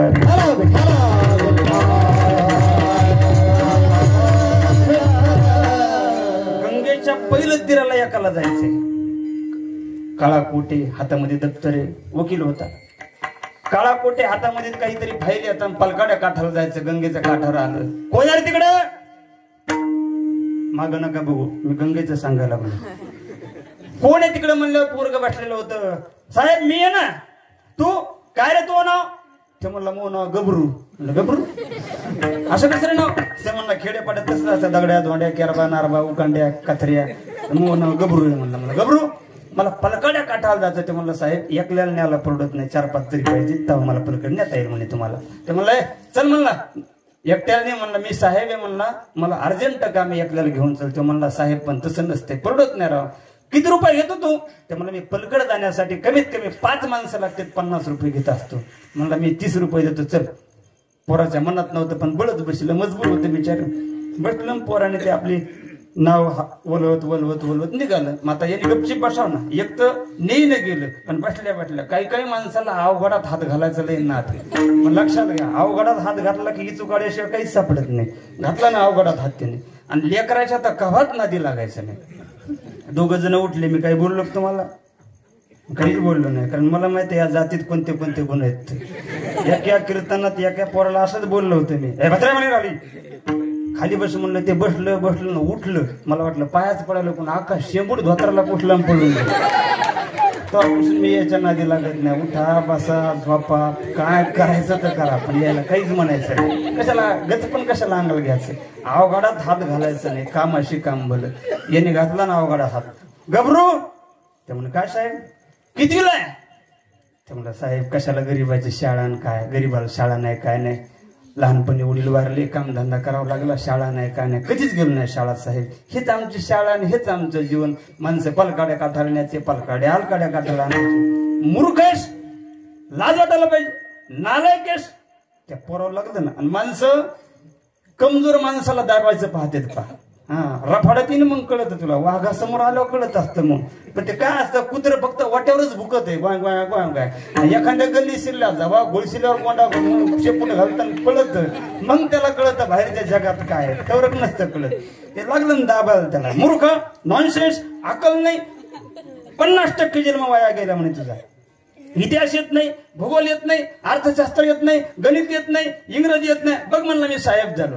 खडखड इंग्रजी 4-5 भाषा बोलतो म्हणलं. इंग्रजी येते, इतिहास येतं, भूगोल येतं, नागरिकशास्त्र, अर्थ. खडखड बोलू लागलं. ते पोराचं जेव्हा डोकं उठलं ते म्हणलं काऊन ताप द्यायला मला. एक तर नेईन गेलो पण बळत नाही आलो. इंग्रजी येणं, भूगोल येणं, भूमिती येणं, इतिहास येणं. डोकं उठलं पोराचं. पण ते पूर्व चॅप्टर होतं. ते म्हणलं याची मजाच आणं. भर धारात नाव नेली त्यांनी आणि हल्ला आधी चाटूचं दावं टाकलं तोडून. नाव लागली अशी डोल्याला. ते म्हणलं गबरू अशी नाव काऊन करले? ते म्हणलं साहेब चाटूचं दावं तुटलं. म्हणले आता नाव बुडणार. साहेब तुम्हाला पोहणं येतं का? पोहणं? ते म्हणले आपल्याला पोहणं येत नाही. मग साहेब आता नाव बुडणार. तुझं रे? म्हणला पट्ट्याला इंग्रजी येत नाही, बीजगणित येत नाही, काहीच येत नाही. पण 1 नंबरचं पावणार माझ्यासारखं गावात कोणीच नाही. म्हणला सप पाणी तोडीत पलकाड्या काठाला जातो. साहेब तुम्ही आता मरणार, तुमचं काही खरं नाही. पोराने उडी मारली, पोहत पलकाड्या काठाला गेलं. मग लागला पाया जोडायला. गबरू त्या पाया पडतो म्हणला. मला 2-3 लेकरं बाळ. तुला लेकरं बाळाची शपथ मला वाचे. ते म्हणला साहेब अजिबात नाही. म्हणला आता तुम्ही वाचतच नाही. म्हणलं ते ह्या पाया पडतो. 50 काय 150 घे पण मला आधी वाचव. पोराला दया आली. पुन्हा पोहत आलं. चाटूचं दावं बांधलं, पलकाड्या काठाला आणलं. याने दस्ती काढून घाम पुसू लागलं. मग गबरू आला, कमरावर हात दिले. म्हणला साहेब खरं सांगू का 50% जन्म माझा वाया गेला म्हणे. 10 मिनिटं झाले राव. तुम्ही मग डोकं किट केलं.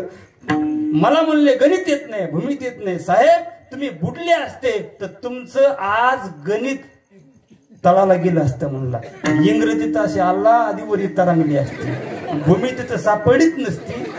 मला म्हणतात 50% जन्म वया गेला, तुमच्या लेकरा बाळाची दया आली नाही तर आज तुम्हाला 100% वया घालीत होतो. अरे बाबा, गबरूला पवायचा गुण द्याला, तुला शिक्षणाचा द्याला ना, उचापती करायच्या कशाला. महाराज म्हणले बघ, दुसऱ्याच्या गुणाचं अजिबात कधीच आवेदना करू नको, कोणाला नावही ठेवू नको ना. चांगलं म्हणता येत नसेल तर नको म्हणू, पण वाईट तरी कशाला म्हणतो. अनेकाचे कानी गुणदोष मनानं आणि. महाराज हे कोणासाठी सांगायला लागले तुम्ही? अभंगाचं दुसरं चरण. तुझे भावा आहे देव, तुझे भावा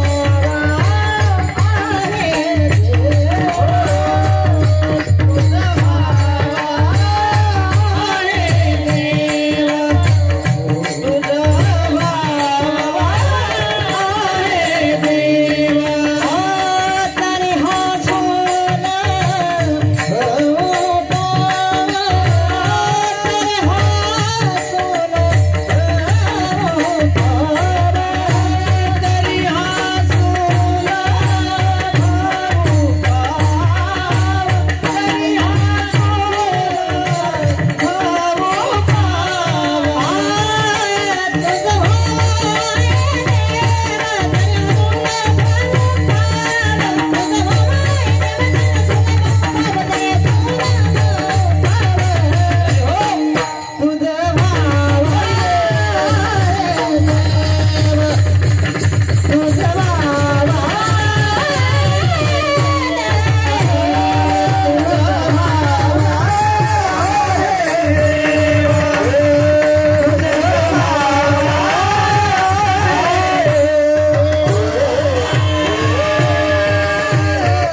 सोना ज्याला देव पाहिजे त्यांनी काय करावं? अनेकाचे कानी नको ना, गुणदोष मनात आणू नको. कारण गुणदोषामुळेच मनुष्य काय होतो? गुणाने मनुष्य मोठा होतो आणि अवगुणाने माणसाची फजिती होती. अवगुणाचे हाती आहे अवघीच फजिती. आता व्यक्ती पण त्याच्याकडे गुण नाही, गुण आहे ना अवगुण आहे. काही माणसाकडे भरपूर गुण आहेत पण त्याच्या पाठीमागे थोडा का होईना अवगुण आहेच. आता एक जण म्हणला, महाराज आमच्या गावामध्ये असा एक गायक आहे, असा गायक आहे, असा गायक आहे, त्याने जर चाल म्हणली ना समोरच्या माणसाच्या डोळ्याला पाणीच येतं. असा गायक आहे, समोरच्याच्या डोळ्याला पाणीच येतं, पण गायच्या आधी त्याला पावशिरी लागते नाही का, वळीत फुकून द्यावा आधी. अरे बाबाचा गुण आहे पण काय त्याच्या पाठीमागं अवगुण आहेत ना. महाराज म्हणले बाबा गुण आहे अवगुणच आहे. व्यक्ती म्हणले की अवगुण आलाच आणि सर्वस्व सगळ्यालाच जमत नाही. एखाद्या व्यक्तीकडे 20 एकर ऊस असू शकतो पण ऊस तोडण्याची ताकद त्याच्यात असू शकत नाही, त्याला दुसराच कोणतरी लागतो. तोही गुण देवाने दुसऱ्याला दिला. अहो एका जणाने 20 लाखाची गाडी घेतली, 20 लाखाची नवी गाडी, नवी तुम्ही 20 लाखामध्ये बस झाली का वाढवायची? आपल्याला घ्यायचे 20 लाखाची गाडी घेतली. गाडी घेतल्याच्या नंतर एक 10,000 रुपये सालाने महिन्याने एक नोकरी ठेवला आपल्या गाडी चालवायला. गाडी अशी रानातून निघाली, पाहता पाहता जंगलात गाडी गेली, खड्डा होता, ड्रायव्हरला दिसलं नाही म्हणावं का नजर चुकीने दणकन गाडी आदळल्याबरोबर वरी टपाला यायचं मुंडकं लागलं. दणकन लागल्याबरोबर राग आला साहेबाला, मूर्ख नॉनसेन्स उतर म्हणे खाली. ठोका हाणला कोणाला? ड्रायव्हरला. ठोका हाणला म्हणे मूर्ख, अशी गाडी चालवत का? 20 लाखाची गाडी कळत नाही? ड्रायव्हर राहिलं म्हणलं साहेब ही धरा चाबी आणि तुमची गाडी, चाललो मी. आणि मला इथंच सोडायला का म्हणलं, आता जंगलात माझ्याकडे 10 लाख रुपये आहेत, तसं करतोय, पाया पडतो, गाडी चालू, मला गाडी येत नाही. त्या म्हणला साहेब गाडी चालवता येत नाही, एक ठोका हाणू दे मग चलितो. म्हणला हान बापा पण चलू. एक ठोका खाल्ला ना मग गपचीप बसलं. हे असं आहे. अरे बाबा 20 लाखाची गाडी तुझी आहे पण चालवायची अक्कल त्याला आहे ना. कमी जास्त गुण अवगुण असतो पण तो काढायचा नसतो. महाराज म्हणले अनेकाचे कानी गुण दोष मना न आणि. तुला जर देव पाहिजे असेल तर महाराज मग इतकं केलं म्हणजे देव भेटेल का? महाराज म्हणले बाबा त्याच्यासाठी पुन्हा काय करावं लागल?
ना महाराज. त्याच्यामुळे मी नेहमी सांगत असतो आपा रेडू भंगार असावं पण केंद्र धरणार असावं. नाही तर रेडू मग रस्त्याने चाललं की तिथे शिरटच रस्ता झाडीत. पण केंद्र प्रमाण झाल्यावर मग एक भाजने मला मग गाडीत 1:30 वाजता म्हणला महाराज म्हणलं काय झालं. माया प्रमाण ध्यानात आणलं. म्हणलं रताळे आता म्हणतो का कीर्तना सर माईक आटीले तेव्हा नाही प्रमाण दिलं. 1:30 वाजता ध्यानात आलं. आवाजही सुंदर आहे. जुनं ते सोनं असतं महाराज. तुम्ही कुठेही झाकून ठेवा आणि किती वर्ष राहू द्या सोन्याला किंमतच येते. एकदा जोरदार टाळी वाजवा. जुन्या चालेल बरं का त्या. मस्तक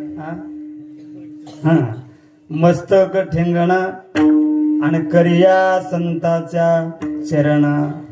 संत ज्या ठिकाणी दिसतील का त्यावेळेस असा मुसमुसल्या बैलासारखा चलू नको म्हणले. माणसं काय करतात तारुण्याच्या मधामध्ये गावात एखादा कठाळ्या सोडलेला असतो का देवासाठी ते सोडते देवाला पण त्याचा ताप साऱ्या गावाला असतो का. सदा मुसमोसी घुरे कैसा सदा मुसमो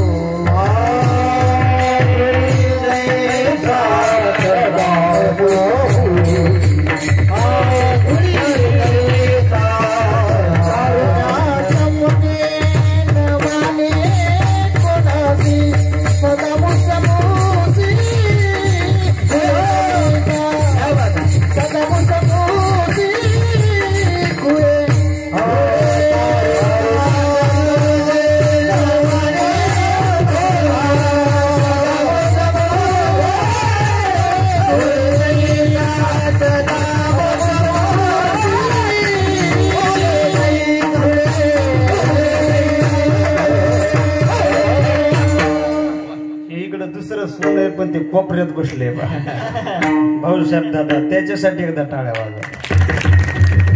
हे जुने माणसं जिथं प्रमाण पाहिजे तिथं आणि जसं पाहिजे तसं. नाहीतर हे गाडी निघून गेल्यावर हात मग काही कामाचं नाही. भाऊसाहेब दादाचंही सांग. तारुण्याच्या मधामध्ये न मानी कोणाशी मुसमुसलेलाच एक व्हावे. समोर माणसं दिसले तरी धडक मारून चालायची सवय त्याला कधीच वाकणार नाही. महाराज म्हणले बाबा याचा गर्व करू नको. कधी अंगावून वारं जाईल आणि कव्हा डोळे जातील कधी पाय जाईल नवे नवे कधी हात हे जाईल याचा भरवसा नाही. जोपर्यंत आहे ना तोपर्यंत मस्तक ठेंगणा कुठं करिया संताच्या शब्द पहा. करिया संताच्या चरणावर म्हणजे आपलं जीवन समर्पण करायचं. पण कोणाच्या पाया कोणाच्याही पडायचं नाही. पाया कोणाच्याही पडायचं नाही एवढंच ध्यानात राहू द्या. कोणालाही संत म्हणायचं नाही आणि पाया कोणाच्याही पडायचं नाही. कारण आपल्या सगळ्या इंद्रियामध्ये श्रेष्ठ मस्तक आहे. पाय कनिष्ठ आहेत. पाय कनिष्ठ आहेत आणि मस्तक हे श्रेष्ठ आहे. मग श्रेष्ठ मस्तक कनिष्ठ पायावर ठेवायचं नाही. त्याचे पाय सुद्धा चांगले पाहिजे. करिया संताच्या चरण संताच्या चरणावर. कारण चरण त्याचे ज्याचं आचरण चांगलं त्याचे चरण पवित्र. कारण तुम्ही आम्ही एखाद्या व्यक्तीच्या चरणावरती जर आपलं आयुष्य ठेवत असतो त्याला समर्पण म्हणायचं. संताच्या पायावर मस्तक ठेवणं म्हणजे समर्पण. पण ते संत जर नसतील तर आपल्या जीवनाचं सरपण. मग आसाराम बापू जिंदाबाद. विठ्ठला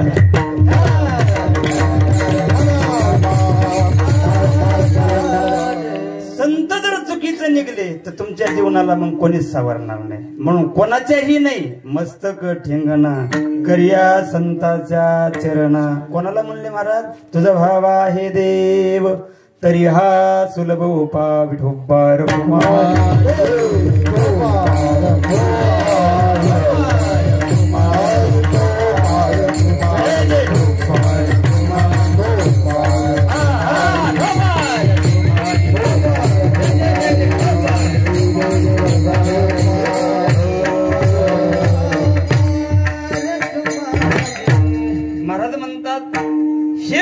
पण काही लोक म्हणले महाराज असं पाया पडलं म्हणजे जमल का. महाराज म्हणले बाबा पाया पडणंच नाही काहीचा जन्मच गेला वाकू वाकू. काहीचा जन्म गेला पाया पडू पडू, घरी महाराज आला की पाया पडले, मंदिरात दिसला की पाया पडले, घालील पटांगण मोकळं पटांगण कव्हा बी आहेत त्याचं, तितक्याने देव भेटन असं नाही. काय करावं लागल? अरे बाबा बोलत असताना असं बोल. कसं बोल? वेची देवाच्या वेची देवाच्या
झालं करायला चालेल. नारायण महाराज वेचिते वचन जिने राहीस. आणि कसं असतं लय मोठे आचार्य झाले की फोडणीच कधी पण, त्याच्यामुळे आचार्य एकच लागतो. चला. वेचिते वचन जिने राही समाधान. बोलताना असं बोलावं की दुसऱ्याला समाधान लागावं. काही काही माणसं असं बोलतात ना, त्याचं बोलणं कवरं काय ऐका वाटतं. काही काही इतकं खरड बोलत आहेत. रस्त्याने जर चालले 5-25 एखाद्या वाट्यावर बसलेले असले की तो माणूस आला की लोक म्हणते चला उठा. का रे? ते खरड बोलणार आलं. बसलेली बैठक उठती त्याच्या एकल्याने येणे. तर महाराज म्हणले बाबा नको नको तसं बोलणं नको. कसं बोल? साच आणि मबाळ मितुले आणि रसाळ शब्द जैसे कल्लोळ अमृताची मधुरावानी होती तुका मने वाव पोटी बोल बोले ऐसा बोले जेने विठ्ठल डोले. काय बोलावं? बोलावा विठ्ठल. बोल पण बोलत असताना असं तोंडातून एक एक शब्द निघावं. कारण माणसाची ओळख चांगल्या कपड्यावर नसती, त्याच्या वाणीवर नसती. कपडे तर कपड्याच्या दुकानातल्या पुतळ्याला सुद्धा चांगले असतात. आपल्या अंगावर काय त्याच्यापेक्षा त्याच्या अंगावर भारी असतात, पण त्याला बोलता येत नाही. पुतळ्याला बोलता येत नाही, मनुष्य बोलता येतो. पण माणसाची किंमत कधी कळती? झाड जाणी जे फुले, माणूस जाणी जे बोले. खिशाला 2-2 पेन असले, अंगात चांगले कपडे असले म्हणजे माणूस लय भारी नाही. जेव्हा ते तोंड उघडितो का त्यावेळेस नरक आहे का अमृत आहे त्यावेळेस कळत. महाराज बोलताना असं बोल की तुझ्या बोलण्याने पुढच्याला ना तकलीफ तर झालीच नाही पाहिजे, पण कमीत कमी जेणे राही. एखादा व्यक्ती पडलेला आहे, त्याला आजार झालेला आहे, कणतोय कुथतोय, आपण गेलो म्हणलं तात्या अहो काऊन तसं करायला लागले आणि एवढं कोणतं तुमचं दुखायला लागले. अहो औरंगाबादला परवा दिवशी गेलो, तुम्ही डॉक्टर साहेबाला विचारलं, ते म्हणले काही चिंता करू नका, आपण औरंगाबादला जाऊन पैशाची चिंता करू नका, आता पैसे आहेत माझ्याकडे, उशाचे पैसे यायला लागले, 3 लाख लागू 4 लाख लागू, मी आहे ना, काऊन चिंता करता. अहो तुमच्यासारखे रोग बऱ्याच जणांना झाले, बरेच माणसं नीट झाले, अजिबात चिंता करायची नाही. जेवण घेऊन केलं का नाही, वहिनी आणा बरं जेवण. बाई लगेच भाकरी घेऊन येतील आणि हे उठून बसत 3 कोरा भाकर आणि अर्धा तांब्या पाणी पित. मग त्याची बायको म्हणते भाऊजी तुम्ही आले म्हणून 3 कोरा भाकर खाल्ली, नाही तर 8 दिवस झाले नुसती भाकर पाहते तर डळ रडत येते, काहीच नत काही. कशामुळे 3 कोरा गेली, आपल्या बोलण्यामुळे. नाही तर ते कणत पडले, कुथायला लागले, त्याचे पांढरे डोळे. आपण गेलो, ते म्हणला तात्या मी काय वाचत नाही. आपण म्हणू कशाला वाचशील तू, नक्की मरणार, पुढच्या महिन्यात मरायचं तर आजच मरण ना. तुमच्या बोलण्याने समाधान लागू द्या, समाधान. महाराज म्हणले बाबा असं बोल. कसं बोल, जेणे राही समाधान. महाराज मग चांगलं बोललं, गोड बोललं, प्रिय बोललं. महाराज म्हणले प्रिय बोल, सत्यम ब्रूयात प्रियम ब्रूयात. धर्माची शिकवण आहे, सत्यम वद प्रियम वद. खरं बोल आणि प्रिय बोल, जेणे राहे समाधान. बोलायचं सुद्धा संत शिकवतात बरं का, काय बोलायचं. काहीला बोलता येत नाही. मला एका जणाचा फोन आला, म्हणलं हॅलो महाराज आहेत का, म्हणलं हो. खाऊन आहेत काय, म्हणलं हो. आमच्या गावात सप्ताह धरलाय, कितवा दिवस घालू, म्हणलं गंगा पूजन. भाषा काय, सप्ताह धरलाय का नियोजन केले, सप्त्याचं नियोजन केलंय, तुमची किती तारीख टाकायची का, तुमचा कोणता दिवस घालू, म्हणलं गंगा पूजन घाला. अरे बाबा बोलायचं पण शिकवतात, त्यांच्याकडे लक्ष द्या. जेणे राहे समाधान. बर म्हणले महाराज आम्हाला कळालं, आता इथपर्यंत कळालं, पण एक सांगा असं बोललं म्हणजे देव भेटेल का. महाराज म्हणले बाबा त्याच्यासाठी एक शेवटचा पर्याय आहे. तुझ्याकडे भरपूर काही आहे ना, तर ज्याच्याकडे काहीच नाही त्याला थोडं देण्याचा प्रयत्न कर.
देवाच्या शेवटच्या चरणामध्ये तुकाराम महाराज सोपा आणि सरळ उपाय सांगतात.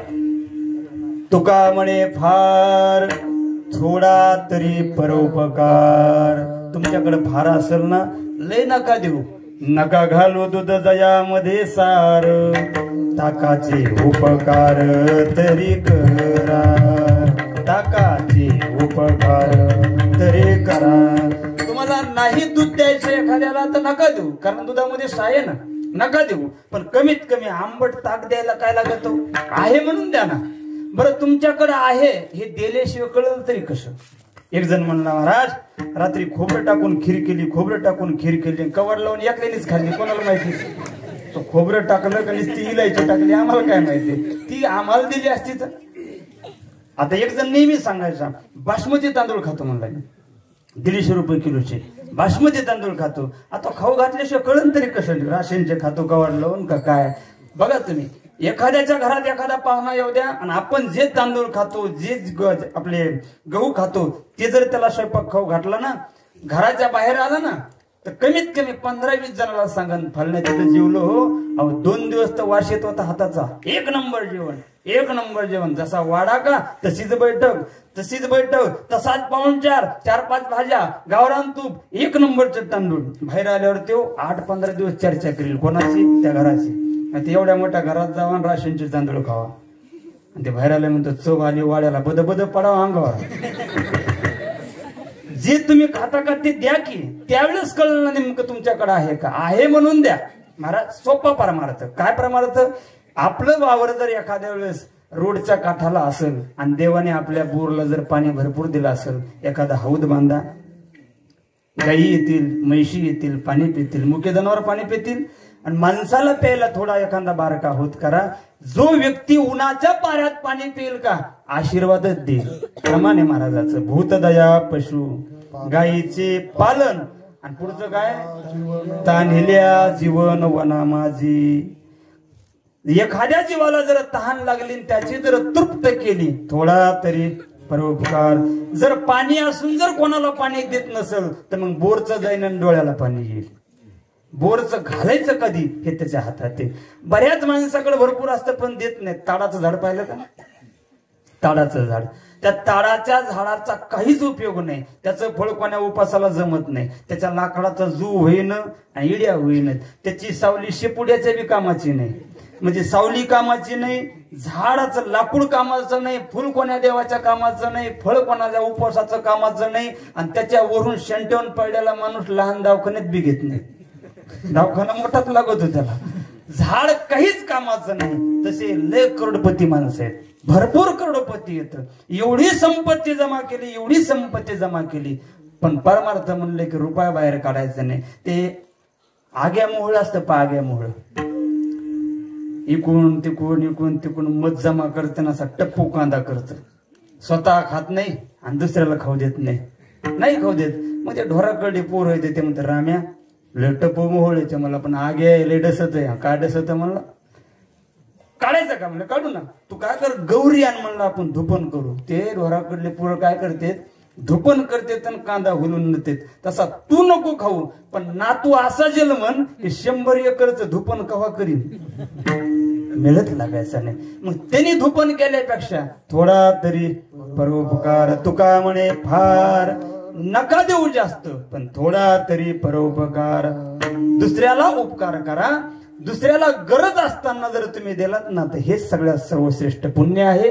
असाच परमार्थ केला तर देव मिळेल. महाराज अभंग सोपा आहे का अवघड आहे. बरं मी सांगितलेलं सोपं आहे का अवघड आहे. मग करता येईल ना सगळ्याला, तेवढंच अवघड आहे. अभंग सोपा आहे, अभंगातला भावार्थही सोपा आहे, ऐकायला सोपं आहे, सांगायला बी सोपं आहे, पण जगायला फार अवघड आहे. महाराज एक जर शब्द किंवा एक जरी करता प्रमाण कळलं तरी ठीक आहे. भजन करा म्हणले, पण भजन करताना हेवा देवा तुमच्यापेक्षा आमच्या जातीतले उतारलेलं आहे. कशाला घेतलं त्याचं कीर्तन, त्याला गोष्टीच येतात. मग तू सांग ना, तू बॅनर लाव मोठं. नाही, परमार्थ करत असताना आता काही काही भजनाचे युवक आमच्यात एखाद्याने प्रमाण उचलले त्याच्या मागे म्हणत नाहीत का, मी म्हणल्यावर त्याचं रंगण म्हणून. अरे तू रंगिणारा कोण आहे, रंगिणारा देव आहे. अरे आपण कमीत कमी भजन करणाऱ्याच्या अंतःकरणात तरी कमीत कमी तेवढं नसावं. भजन हे देवाचं नाव आहे. एखाद्या व्यक्ती चुकला म्हणून आपणही त्याच्या पाठीमागं चुकायचं नाही. एकच काम करायचं, भजन करत असताना अंतःकरण निर्मल ठेवा. तुझं भावा हे देव अनेकाचे कानी गुणदोष मनानानी. कोणाला सांगितलं? तुझं भावा हे देव मस्तक ठेंगणा वेचिते वचन आणि तुका म्हणे फार थोडा तरी परोपकार. तुझा भावा हे देव तरी हा सुलभ उपाव. अभंगाचा भाव माझ्या बुद्धिमत्ताप्रमाणे सांगितलाय. 11:03 झाले. अभंग गडबडीत सोडण्याचा प्रयत्न केला. तसं पाहिलं तर आवाजही चलं ना, कारण परवा दिवशी मला वाटतं आजचा 14 तारखेला 15 तारखेला आमची शूटिंग होती पुण्याला. आप्पा पहिल्या दिवशी नव्हते. आप्पाला म्हणलं चला पुण्याला शूटिंग आहे टॉकीजला. मुद्दाम आप्पाला घेऊन गेलो, कारण पहिल्या वेळेस सेमवर मराठी बनायला नेलतं आप्पाला. नाही वाटतं पहिल्याच जी टॉकीजला नेलतं गेल्या वर्षी. यावेळेस म्हणलं चला. आप्पा म्हणले केंद्रीचा सप्ताह आहे. म्हणलं मी फोन करून सांगतो एक दिवस आप्पा आम्हाला द्या. आप्पा असल्यामध्ये रस्त्यानं जरा गप्पा मारत होते. दुसरं काय, मोकळा माणूस आहे, मोकळा माणूस आहे. आणि मदत होती गाडी चालवायला. म्हणून 15 तारखेला झी टॉकीजला शूटिंग झाली. उद्या सकाळी 7 ते 9 20 तारीख आहे ना. उद्या सकाळी 7 ते 9 झी टॉकीजला 2 तास कीर्तन आहे. आणि परवा दिवशी सकाळी 7 ते 9 2 तास कीर्तन आहे. 20 आणि 21 तारखेला. त्या कीर्तनात बोलत असताना थोडा आवाज बसला म्हणून खालच्या स्वरात बोलावं लागले. कारण तिथं माईक नसतं, इथं माईक असते. तिथं एकल्यानेच बोलायचं, कोणी ऐकायला नसलं तरी सांगायचं. पण इथे एवढे मोठे ऐकायला आहेत. आनंद वाटला. आणि एक आवर्जून सांगतो की उद्याची जी कीर्तन सेवा आहे ती नक्की पाहण्याचा प्रयत्न करा. कारण वारंवार कशामुळे सांगायला लागलो, बऱ्याच वेळेस लोकांनी फेसबुकला पाहिलं असेल, कोणी पेपरला पाहिलं असेल, कोणी व्हॉट्सअपला पाहिलं असेल. पण चिंतनीय सेवा जी असते, इथं जे मोघमातलं बोलणं असतं तिथं मोघम बोलता येत नाही, कारण जग बघते. इथं एखाद्याने मोबाईलमध्ये हे कोणच आहे, आपलंच आहे का? मग काय आपलंच आहे म्हणलं काय नाही. बरं, मोबाईल मधलं वेगळं आणि तिथे जगासमोर बोलायचं, थोडे विचार करून बोलावं लागतं. सुंदर सेवा त्या ठिकाणी पार पडली. आजही या ठिकाणी बोलता बोलता जवळपास 11 वाजून गेले. सर्वांना द्यावे तेवढे धन्यवाद. हे सगळे बारकाले लेकर तुम्ही गावातलेच आहेत का? बरं, तुम्हाला धन्यवाद. चौबदार 3 येत माझ्याबर जवळचा कुठे हे बिचारा शांत माणूस आहे. परवा दिवशी कीर्तन केलं मी, दिवसा कीर्तन हो. चौबदार एकच होता पण अर्धा गुळ त्यांनीच खाल्ला. मग म्हणला तर नाही, पण ते बिचारायला शांत आहे. अजून खडा सुद्धा का खाल्ला नाही, मागितलंच नाही. पण हा, चौबदार 3 येतं पण 1 नंबर. म्हणजे एकूण रुस्तुम महाराज सांगीचे धन्यवाद. एकूण माऊली महाराज खवणे, माऊली महाराज घारे आणि श्रीराम आप्पा येतं. ते काय महाराज नारायण महाराज, नारायण महाराज, नारायण 2 माऊली 3, नारायण 2 माऊली 3 म्हणून ते भाऊसाहेब दादा येतं कोपऱ्यामध्ये. इकडे वैजनाथ महाराज, एकूण आमचे चेतन महाराज, एकूण गुरुकुल इलेकरी बाबा, सगळ्याला धन्यवाद देतो. माऊली महाराज, श्रीकांत महाराज, माऊली महाराज, श्रीकांत महाराज, सगळ्यांना अगदी धन्यवाद देऊन बोलण्याच्या ओघात एखादा शब्द वेळावाकडा आला असेल तो माझ्या बुद्धीचा दोष आहे. झाली सेवा सद्गुरु जोग महाराज, गुरु वेदांतचार्य नोथरामजी बाबा केहळकर, गुरुवरे माऊली महाराज मंटेकर, गुरुवरे नामदेवजी महाराज चारठणकरांच्या चरणी समर्पित करतो. नातरी बालक बोबडा बोले गावाकडा विचुका बावली ते तुझं करू माऊली रे जे प्रभू तुम्ही महेशाच्या मूर्ती मी दुबळा आरती तसे भक्ती. झाली सेवा पुनश्च एकदा तुम्हा सर्वांच्या चरणी समर्पित. चूक भूल माफी असावी. बऱ्याच वर्षापासून हा कार्यक्रम चालू आहे. असाच कार्यक्रम सतत चालू राहो अशी भगवंताच्या चरणी प्रार्थना करतो. कारण हा कार्यक्रम चालू राहिला म्हणजे आज काकाच्या जीवनामध्ये सुद्धा आनंद आहे. कारण त्याला प्रमाण दिलं महाराजाने. मंच नाही, कुळी कन्या पुत्र तयाचा हरिक देवाला वाटतो आणि इथून गेलेल्या जीवाला सुद्धा वाटतो की आपल्या कुळामध्ये एखादा चांगला जर जन्मत असेल आणि आपली परंपरा जर चालवत असेल तर चांगली गोष्ट आहे. आणि भरभरून तुम्ही दरवर्षी अशी साथ देतात. अशीच गावाची साथ नेहमी सतत दरवर्षी राहो ही भगवान पांडुरंगा चरणी प्रार्थना करतो आणि याच ठिकाणी थांबतो. ज्ञानेश्वर माऊली महाराज.